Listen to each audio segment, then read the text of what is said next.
Apple has finally hit the $2 trillion club in 2020, August the 19th, and still in the middle of this pandemic COVID-19 war. And only 24 months ago, Apple had the champagne on the $1 trillion, and here today we're celebrating a $2 trillion company. So who will be the next one to hit this $1 trillion milestone club? So in this video, I'm going to share with you who I think will be the next $1 trillion company, who among the other two, maybe three, to hit the $2 trillion club, and finally, I would like to discuss, will Apple hit the $3 trillion club soon? So stick with me on this video. I'm going to share with you my views.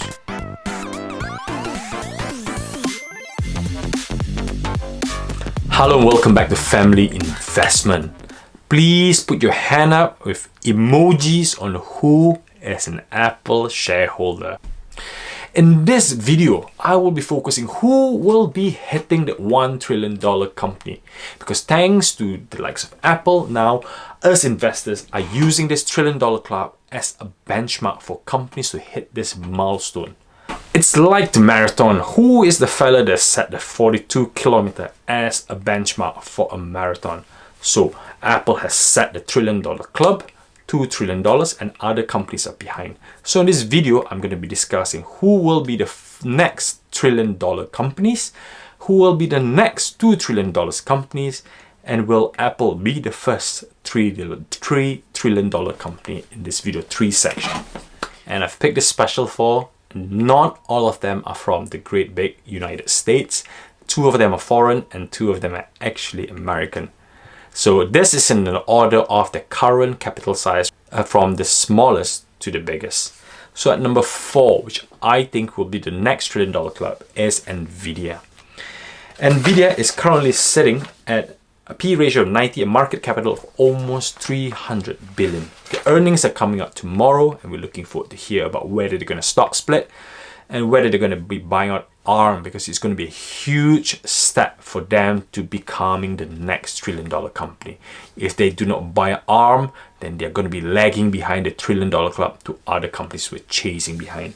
So why do I think Nvidia is the next $1 trillion club? So if you look at my stock card here, just to bring quick, easy summary, it's fair growth potential. I'm a bit surprised. I don't agree with that. I think it's a huge growth potential once they buy ARM. When I say buy ARM, ARM is a huge British semiconductor company who used to rival the likes of Intel and rival the likes of AMD. But it's been bought up by SoftBank, and ARM is actually supplying all the Nintendo Switch chips. They've supplied all the iPhone chips. Low power consumption, not great performance, low power consumption, fair good performance, and they will be supplying the Macs as well, where they'll be leaving Intel.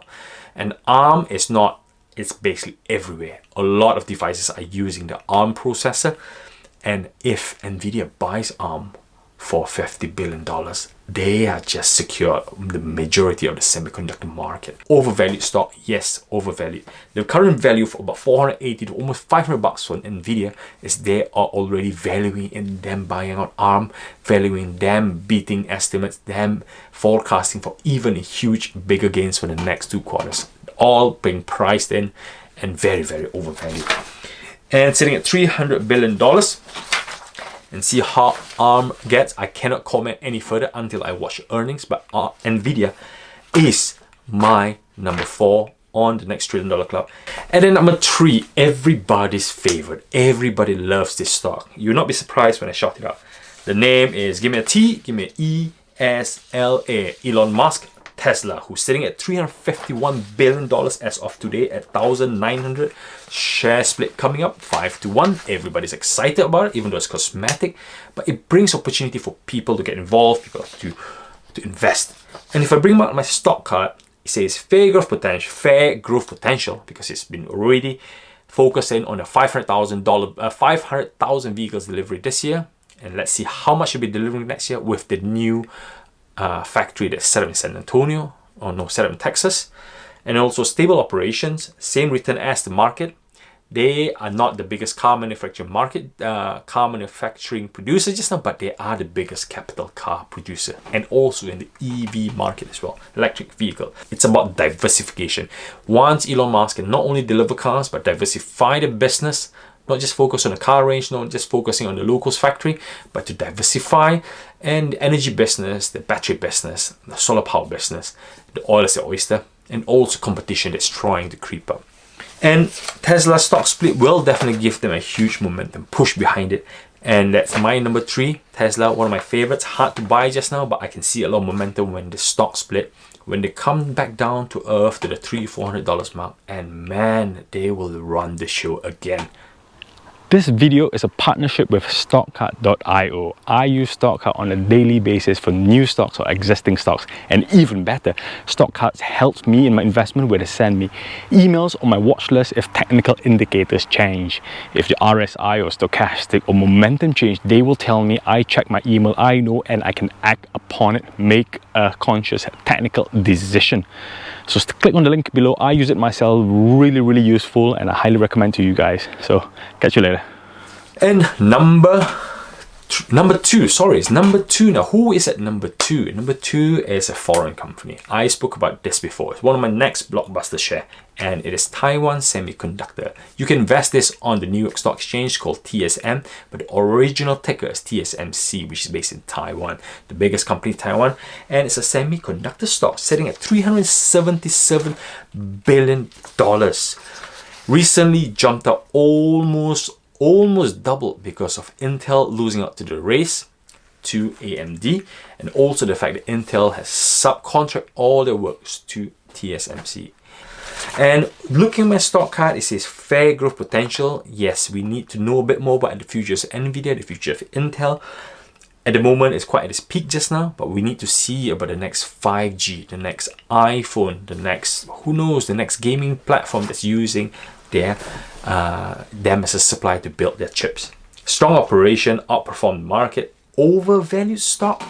I would disagree my stock cut on this, because at the P ratio of 26, paying a fair dividend of 2%, they are quite undervalued. I am not surprised if Taiwan Semiconductor was an American company, they'll easily be a $500 billion stock today. TSMC needs to diversify in terms of them supplying products. So they've got the likes of Intel, they've got the likes of Apple, they've got the likes of other companies like Samsung, and everybody behind their belt, NVIDIA, AMD, they're supplying.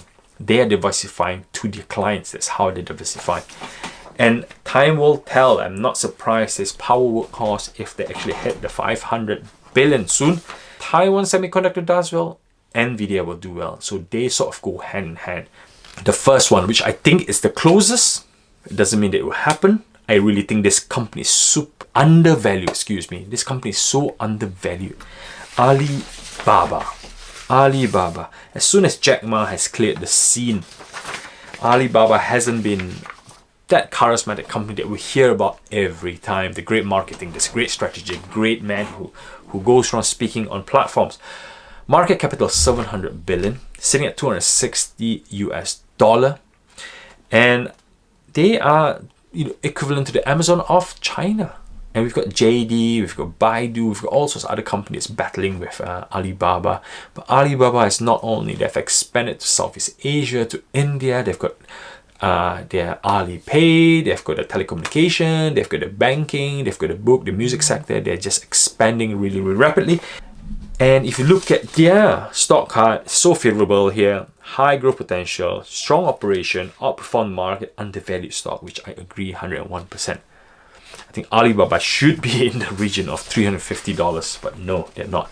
Because of the tension with Donald Trump, China and Donald Trump, and Jack Ma is not in his helm, and we don't know where Jack Ma is. There are rumors, but Jack Ma has not been seen for a long time. Alibaba is now just a company, and we've got earnings coming up, same as NVIDIA this week, so we need to see how well they've done, see whether they have replicated Amazon's success in this COVID-19, which I believe they have, which I'm not surprised if they beat the earnings tomorrow. So Alibaba is not far from being the $1 trillion club. If they do, they should be worth over $320 to $350 a share. So that's Alibaba. That's my top 4, which I think will be the next $1 trillion club. Please leave a comment below. Who do you think will be the next $1 trillion club? Who, if you disagree with me, just please leave a comment that we can interact and share, and maybe I'm missing something. And now for the 3 dog race. To be honest, I'm not going to speak about Saudi Aramco because I cannot invest in Saudi Aramco and they're all in the world of their own with oil price. I want to focus on Amazon and Microsoft, who will be the next $2 trillion company. Amazon sits at $6.3 million and Microsoft sits at 1.59, so not really far away between the two. And they only own less, it's only about $400 billion left for them to hit the $2 trillion club. And Microsoft has been told, that we've been sharing in social media, that they will be buying TikTok. They will be, not sure yet. Many people in the race. If Microsoft buy TikTok, that will be another boost in their rocket for them to hit the $2 trillion mark. Amazon is just going to be selling products. They're going to be selling lots of subscription fees. They'll be into gaming. They're into lots of platforms. But we are not sure what else is there in Amazon's inventory to boost it up further. That's what I really need to see. There's nothing I can see. Yes, they can beat earnings year on year and year, but then they're going to start becoming a one-trick pony. They need to start diversifying. Both companies, to be totally honest, I'll own these 2 companies. 2 great, amazing companies. But if you have to make me choose, which I'm doing again, I would choose Microsoft because I think they're pandemic-proof. They're more well-diversified. And with them potential buying TikTok or without TikTok, I think they're fairly valued at what they are at 210. Or between 190 to 210, fairly valued. And if I were to buy, I'll buy Microsoft on its own today. Still looking for a broker? Don't wait. Join Hargreaves Langston. I use it for my family, my pension, the kids' investment, all in one basket. It's a really, really good company, great security, amazing products. You'll not regret it. So join Hargreaves Langston today. So finally, will Apple hit the next $3 trillion? I can't even pronounce it. $3 trillion club. Do I really care? Do I really mind? Of course, we're long-term investors. We need to think about it. But are we really excited about $3 trillion? Let's speak about the $2 trillion just now. Sitting here, being valued at $2 trillion, Mr. Apple, you need to deliver your 5G. You need to deliver your subscription. You need to deliver your TV. You need to deliver your music. You need to start delivering your payment services that you are trying to capture as well. So there's lots of avenue they have to prove themselves. They've got a stepping stone. They've proven the Apple Watch. Apple will be facing a lot of scrutiny, a lot of scandal along the way. Tim Cook will have to up his game again and again. But with his consistent workhorse nature, with his consistent ethical views, I'm not surprised if you see them retaining this helm at the $2 trillion mark. And again, stock split is a big one. Once the stock split 4-1 after 28th of August, you see more buyers coming to buy Apple. Apple is more such of a company that people invest with their kids. Young generation will invest in Apple. Older generation will invest in Apple for their pension. So Apple is the type of stock that many people invest in. It's a great American company with good ethical views. We just really need to see how Apple needs to sustain this $2 trillion rather than look focused on the next $3 trillion company. Is it important? Let's focus on the $2 trillion. Let's retain your helm because that's where we need to be. But if you own the stock, hold Apple. If it ever dips, buy more Apple. Just buy Apple. Own as much as possible. It's hard to own one Apple stock alone. Then second, then your first 10, your first 100, your first 150, maybe £1,000. 1,000 Apple stocks in the future. That's what you should be focusing on, not to trade Apple. Do not waste your time trading Apple. If there's partial shares, fractions, just own Apple as you go along. That's what I have known a lot of people who built their pension funds based on Apple investment back in 2005, 2010, 2015, me speaking to people. And thank you very much for listening. I hope you have enjoyed this video. Please leave a comment below and tell me who you think will be the next 2 trillion, 1 trillion, and who have I missed out. Alright, before I say goodbye, please do like and subscribe on my YouTube channel, follow me on Facebook, and if you want, support me on Patreon as well, so I can produce content like this every single day for you guys, to give you guys value. So please do share this video to help us grow our YouTube channel, yeah? Yeah. Alright guys, 3, 2, 1, bye bye!